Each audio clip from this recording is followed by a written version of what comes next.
Bienvenidos y bienvenidas a Fragmentos del Tiempo. Donde la ciencia desentierra nuestra historia. Hoy abrimos un cofre que lleva más de medio siglo, deslumbrando al mundo. El tesoro del carambolo. Pero vamos a mirarlo con ojos nuevos. Completamente nuevos, guiados por un artículo que es una maravilla.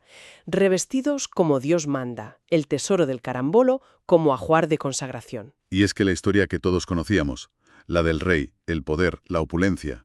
¿Y si no fuera así? ¿Y si estas joyas no eran para un monarca? Sino para vestir a los propios dioses justo antes de un sacrificio. Esa es la propuesta. Es un cambio radical. Pasamos de la corte de un rey a la antesala de un ritual sagrado. Es otro mundo. Pues vamos a abrir ese cofre. Vamos a desentrañar juntos el propósito de uno de los conjuntos de oro más enigmáticos de nuestra protohistoria. ¿Vamos a ello? A ver, para empezar, recordemos un poco. El tesoro aparece en 1958 y el impacto es inmediato, brutal.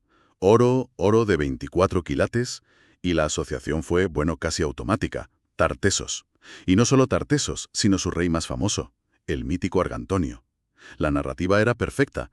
Las joyas de un rey encontradas en su poblado. Claro, es que era una historia muy potente. 50 años duró esa versión. El tesoro del último rey de Tartesos. Sonaba película. Pero en arqueología, una buena historia no siempre es la historia verdadera, ¿no? El contexto lo es todo. El contexto lo es todo, y esa narrativa del rey tartésico se vino abajo. Se derrumbó en las nuevas excavaciones, las de entre 2002 y 2005. ¿Y qué encontraron ahí que lo cambiara todo de una forma tan drástica? Pues que el carambolo no era un poblado. ¿Ni un palacio? Ah, no. Era un santuario. Un enorme santuario fenicio. Y esto lo cambia todo. Hay una frase en el artículo que para mí es la clave. Dime. Podemos ver ahora objetos sagrados donde antes solo percibíamos ricas alhajas de un rey. Es potentísima esa frase. O sea que el escenario es completamente diferente. ¿Cómo era ese santuario? ¿Qué lo distinguía de un poblado normal? Pues, para empezar, se construye en el siglo IX a.C. sobre un cerro que estaba deshabitado. A propósito. Separado del mundo, digamos. Cotidiano. Exacto. Y luego evoluciona a un complejo más grande. Imagínate salas con bancos adosados a las paredes, pintados de rojo y de blanco. Colores muy rituales. Sí. Y los suelos, esto es alucinante, pavimentados no con losas, sino con miles y miles de conchas marinas de glisímeris. ¡Qué maravilla! Y el corazón del santuario, la pieza clave, un altar con una forma muy especial. Lo llaman altar taurodérmico. Espera esa palabra, taurodérmico. Suena importante. ¿Qué significa? Significa literalmente con forma de piel de toro. Como si extendieras el cuero de un toro sacrificado en el suelo.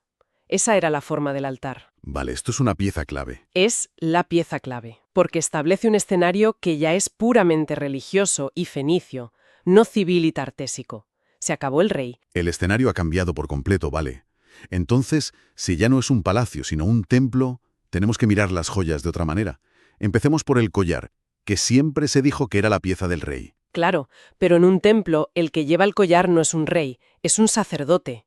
Y la clave aquí no es su belleza, sino su simbolismo. El número de piezas, quizás. Exacto. No tiene 8 sellos, como se pensó durante mucho tiempo, sino 7. Y el número 7 en el mundo oriental es el número mágico. La totalidad, la perfección. Los secretos divinos. Quien llevaba ese collar de 7 sellos no presumía de rico, sino de tener acceso a los misterios sagrados. Era una insignia sacerdotal que se completaría con los brazaletes a juego. Hay imágenes de esto, ¿verdad? Figurillas solo así. Sí. Hay paralelos, por ejemplo, en un marfil de Cartago. Se ve a sacerdotes u orantes que van vestidos solo con eso, con collares y brazaletes. Es un atuendo de ritual. Vale, el sacerdote ya está vestido. Pero ahora vienen las piezas más espectaculares y también las más raras. Los llamados pectorales. Son enormes. Enormes. La reconstrucción original del museo tuvo que usar un maniquí gigantesco para que eso encajara en el pecho de alguien. Sí, siempre me pareció muy forzado. Es que ese es el gran giro de la hipótesis. No son pectorales. El nombre nos ha estado confundiendo durante décadas. Entonces, ¿qué son? Míralos bien, su forma. ¿No te recuerda a algo que acabamos de mencionar? No me digas. Sí. ¿Tienen forma de piel de toro? Exactamente.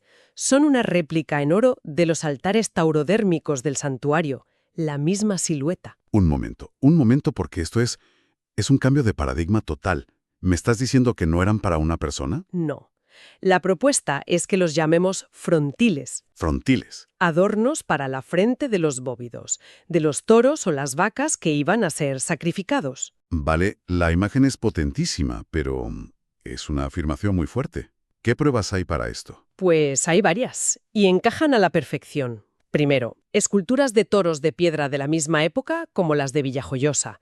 Tienen en la frente un rebaje, una hendidura, con esa forma exacta, Como el hueco para encajar la pieza. como un manual de instrucciones en piedra. Segundo, una cabeza de vaca de cerámica de Cartago. Lleva una roseta en la frente sujeta con cintas. Ah, claro. Y eso nos lleva a la prueba definitiva. Un detalle de las propias joyas que en un pectoral no tenía sentido. Todo el borde está lleno de pequeños tubos huecos. Para pasar las correas, Y atarlo a la cabeza del animal. como la vaca de Cartago. Exacto. De repente, un detalle que era un misterio se vuelve funcional. No son pectorales, son frontiles. Es un momento, ajaja, total. Ver cómo esos tubitos cobran sentido es increíble. Vale, pero aún quedan piezas. Las 16 placas rectangulares. Si no son un cinturón. Seguimos con la misma lógica. Si ya hemos vestido la cabeza del animal, ahora toca vestir el lomo. ¿Una especie de manta decorada? Eso es. La hipótesis es que iban cosidas a una tela, un dorsual, que se ponía sobre el lomo. Y lo mejor es que tenemos un texto del poeta Prudencio, Sí. que describe un sacrificio, un taurobolium, y dice que el pelambre se ve engalanado con el brillo de las placas metálicas. Es que te lo está describiendo. Lo estoy viendo. La procesión, el animal engalanado, el sol brillando en el oro del lomo. La reconstrucción es asombrosa. Casi cinematográfica. Sí.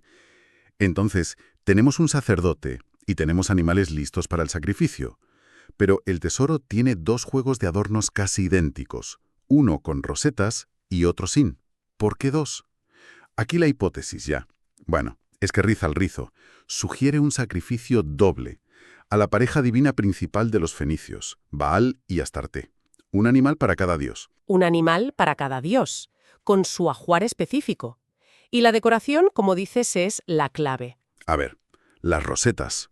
Suenan algo femenino, quizás. Totalmente. La roseta es un símbolo de Venus, y Venus es la manifestación de Astarte, la reina del cielo. Así que el juego con rosetas sería para una vaca. ¿Una vaca consagrada a Astarte? Probablemente de capa blanca por la pureza, la luna. Vale, ¿y el otro juego, el de las semiesferas lisas? ¿Para quién era? Un toro de capa castaña, o más oscura, consagrado a Baal, dios del sol, de la tormenta. Es increíblemente detallado. Se refleja el equilibrio cósmico. Toro oscuro para el dios solar, vaca blanca para la diosa astral. Todo está conectado. La coherencia de la teoría es apabullante. Pero, a medida que lo cuentas, me surge la gran pregunta. El oro. El oro en la antigüedad era la carne de los dioses. Era una sustancia divina. Sí, ¿Por qué poner la esencia misma de un dios sobre un animal que vas a matar en 5 minutos? Parece casi un desperdicio. esa no es la contradicción. Esa es la clave teológica de todo el ritual. A ver. Al revestir al animal con el oro, no lo estaban solo decorando, estaban provocando una transformación, una transustanciación. ¿Transustanciación? ¿Quieres decir que el animal dejaba de ser un animal? Exacto. En el momento en que le ponían el frontil con las rosetas, la vaca se convertía en la propia Astarte, aquí, en la tierra. El toro se convertía en Baal. O sea, el oro era un catalizador divino. Eso es, hacía que el dios se encarnara en la víctima. Por eso el sacrificio no era un acto violento, sino un momento sagrado de una trascendencia absoluta. Y claro, el ritual no acababa con la muerte. No, el siguiente paso era el banquete.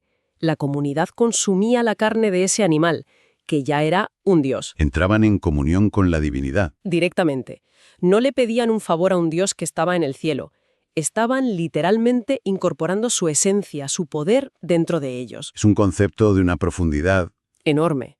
Pasa de ser una ofrenda para calmar a un dios a ser un mecanismo para fusionarte con él. Claro, de un acto de sumisión a un acto de participación en lo divino. Y el tesoro, esas joyas, eran la herramienta para que esa magia ocurriera. Así que el tesoro del carambolo pasa de ser la ostentación de un rey al ajuar litúrgico para una ceremonia de transformación divina. De un símbolo de poder terrenal a una herramienta para conectar con lo sagrado. Esto nos demuestra cómo la ciencia, una nueva excavación o simplemente hacer una pregunta diferente puede darle la vuelta a todo. Un mismo objeto puede contar historias radicalmente distintas según cómo lo interrogues. Y nos deja con una reflexión final, ¿no? Si esto era el ajuar de oro, lo que perdura. ¿Qué más había en esos rituales? La música, los olores, las túnicas, todo lo que el tiempo se ha llevado. Esa es la gran pregunta. Nos obliga a pensar en todo lo que la arqueología no ve. El oro sobrevive, pero el ritual es efímero. ¿Cuánta de la verdadera esencia del pasado residía en esas creencias, en esos actos que no han dejado un rastro material directo? Una historia, sin duda, mucho más compleja y fascinante de lo que imaginábamos. Esperamos que hayan disfrutado de este análisis en profundidad. Si ha sido así, no duden en pulsar me gusta, compartirlo y suscribirse para no perderse nuestro próximo viaje. Las esperamos en el siguiente capítulo, Esto ha sido Fragmentos del Tiempo. donde la ciencia desentierra nuestra historia.